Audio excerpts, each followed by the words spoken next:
One of the most common questions I get through my social media is, how do I survive the liver shrinking diet pre-op? I have talked about this so many times on this channel, and I've told you how I struggled with it. I honestly, truly believe that is the most hardest part of the whole weight loss surgery operation. But before I get into that, I just want to introduce myself. My name is Katerina. I had gastric bypass Roux-en-Y surgery 15 months ago. Since then, I've lost over 120 pounds, and I'm still on a weight loss journey. In fact, I don't even call it a weight loss journey. I call it a health journey because I have gotten rid of type 2 diabetes. My liver size is regular. I used to have a fatty liver. I had many medical conditions that I no longer have. So for me, it's not really a weight loss journey. It really is a health journey. But let's go back to the most common questions that I get through my social media. So one that I get at least every day is, oh my God, I'm about to have surgery. I'm on the liver shrinking diet right now and I'm freaking out. And I totally understand. I struggled with that phase, and I'm going to keep it so real with you right now. I had to do it for 3 weeks. So I was supposed to do it for 2 weeks, then it ended up 3 weeks. I had a fatty liver, and my liver was so large that they were afraid that they weren't going to be able to operate on me because my liver was in the way. So I was on the liquid diet for 3 weeks, and I struggled. And I'm not going to lie, I cheated a few times just because I was suffering with food addiction and a binging issue. And during that time, every day was a struggle. I think just the fact that I was told that I wasn't allowed to have certain things made me crave them 10 times more. And I just could not handle that phase. It was so difficult. So I'm going to share with you a couple of things that I did that kind of helped me through. First things first. Let's just take it down a notch and not put all this crazy pressure on ourselves. If you're struggling, it's normal. If you need to have something else apart from whatever your doctor told you, have a bite or two. Whatever is going to make you feel like you're able to make it through the actual next step. So don't put all that crazy pressure on yourself, because in the end, you just want to get through that phase so you can go through surgery and move on to the next phases. It does get easier. So just let's take the pressure off and just forgive ourselves if we slip. It's okay. It's not the end of the world. Just try to make it up. So if you slip today, doesn't mean that you have to win the entire day. You slipped a little bit, go back on the right path. Okay? It's okay. It's all right. Don't freak out over it. Step 2, get yourself some moral support. No joke. It's a hard phase. It's a super hard phase. So surround yourself with people that can help you out mentally. Whether it be your partner, your best friend, whether it be like somebody on social media that has gone through it and can encourage you, whether it be a psychologist, doesn't matter. As long as somebody's there to hold your hand, you're going to need some hand holding. All right. You're going to need some hand holding. It's not an easy phase. It's probably the hardest phase, like I said. So surround yourself with at least one person that can hold your hand through it. Step 3 is, remember, it's temporary, right? It could be 1 week, 2 weeks, 3 weeks, 4 weeks max. It's temporary. So just think about that. Every time you're struggling, just say, you know what? One more day. I can do this. Whether you're saying to yourself, okay, I need 1 more hour, 1 more day. If you just focus on the next step, it'll help you get through it. And then finally, what I would suggest is that you remember the reasons why you're going through this. Why are you going through this? What is your reason why? For me, it was my kids. I wanted to be healthy for my kids. I knew that if I hadn't had the operation, I would probably not be alive for a very long time. I don't want to use the D word because I want to keep it nice and positive here. But I'm just saying, the reality was I was in a very bad path, and my health had really deteriorated and was getting worse and worse. So for me, I had no choice. I had to do this. I told myself that it was this or just an early expiry date. So my reason why was the main reason why I was able to make it through.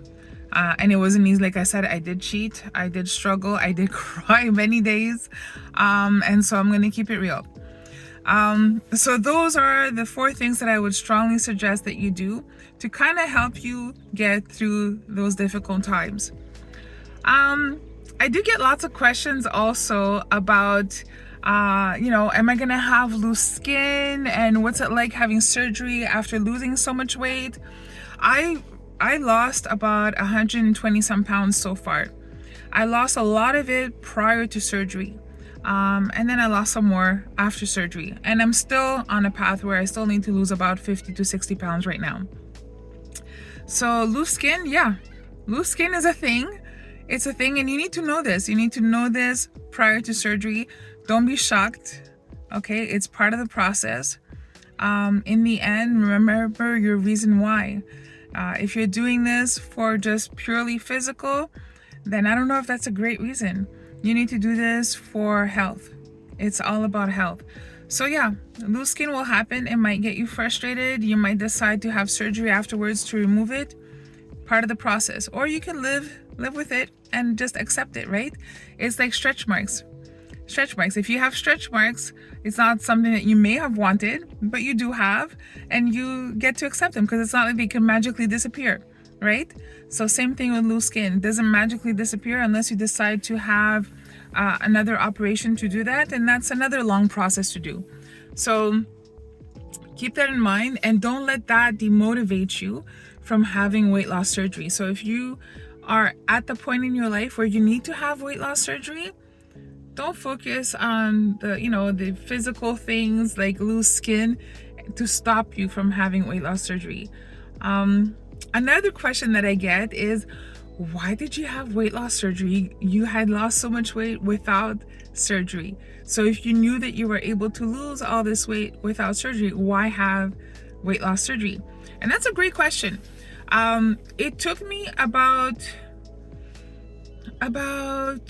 3 years to lose, I think it was 72 pounds before surgery.